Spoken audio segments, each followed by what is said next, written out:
कांग्रेस पर हमला करते करते गृह मंत्री जी ने आज जिस तरह से डॉक्टर बाबा साहब अंबेडकर के बारे में बोला है वो निंदनीय है, आपत्तिजनक है। उन्होंने जो कहा कि आजकल एक फैशन बन गया है कि अंबेडकर अंबेडकर अंबेडकर अंबेडकर, अगर इतनी बार भगवान का नाम लेते तो स्वर्ग मिल जाता, ये निहायत ही आपत्तिजनक है।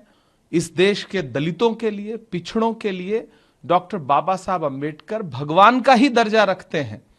जो सम्मान, जो अधिकार, जो उनकी लड़ाई डॉक्टर बाबा साहब अंबेडकर ने लड़ी है, आप इस देश के दलित समाज के किसी भी व्यक्ति से पूछ लीजिए, वो कहेगा कि मेरे दिल में डॉक्टर बाबा साहब अंबेडकर के लिए एक अलग तरह का सम्मान है। कांग्रेस पर हमले लगातार भारतीय जनता पार्टी के तमाम नेता करते रहते हैं।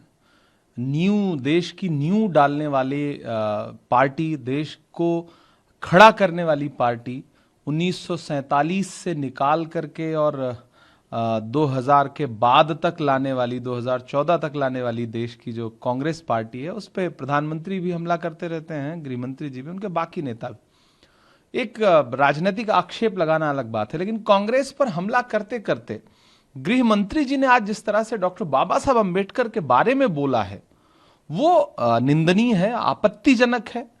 उन्होंने जो कहा कि आजकल एक फैशन बन गया है कि अंबेडकर अंबेडकर अंबेडकर अंबेडकर, अगर इतनी बार भगवान का नाम लेते तो स्वर्ग मिल जाता, यह निहायत ही आपत्तिजनक है। इस देश के दलितों के लिए, पिछड़ों के लिए डॉक्टर बाबा साहब अंबेडकर भगवान का ही दर्जा रखते हैं।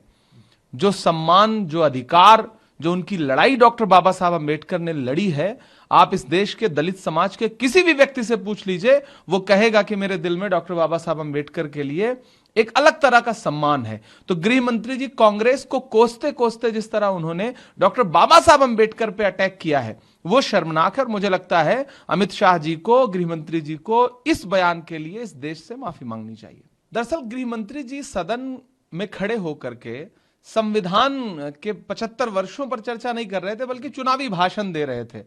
75 वर्षों पर चर्चा करते करते अगर वो ईमानदार होते और एक सच्चे गृह मंत्री की भूमिका में होते तो उन्हें पंडित जवाहरलाल नेहरू की प्रशंसा करनी थी, डॉक्टर बाबा साहब अंबेडकर की प्रशंसा करनी थी, मौलाना आजाद की प्रशंसा करनी थी, उन्हें महात्मा गांधी को याद करना था। लेकिन वो बस उनकी नजर में तो, भाजपा की नजर में, भाजपा के आनुषंगिक संगठनों की नजर में तो 2014 के बाद ही देश आजाद हुआ है। सारा क्रेडिट वो लेंगे, सारा कोसना उनको कांग्रेस पार्टी के लिए है।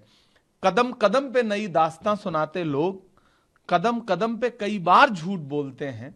मैं सोचता हूं कि दम लें तो मैं उन्हें टोकूं, मगर ये लोग लगातार झूठ बोलते हैं। हर मुद्दे पर झूठ बोलना, नेहरू जी को क्रिटिसाइज करना, इंदिरा जी को क्रिटिसाइज करना। मुझे लगता है कि कम से कम सदन की जो मर्यादा है वहां खड़े होकर के चुनावी भाषण नहीं करना चाहिए, और वो सत्ता पक्ष के लोगों को तो बिल्कुल नहीं करना चाहिए।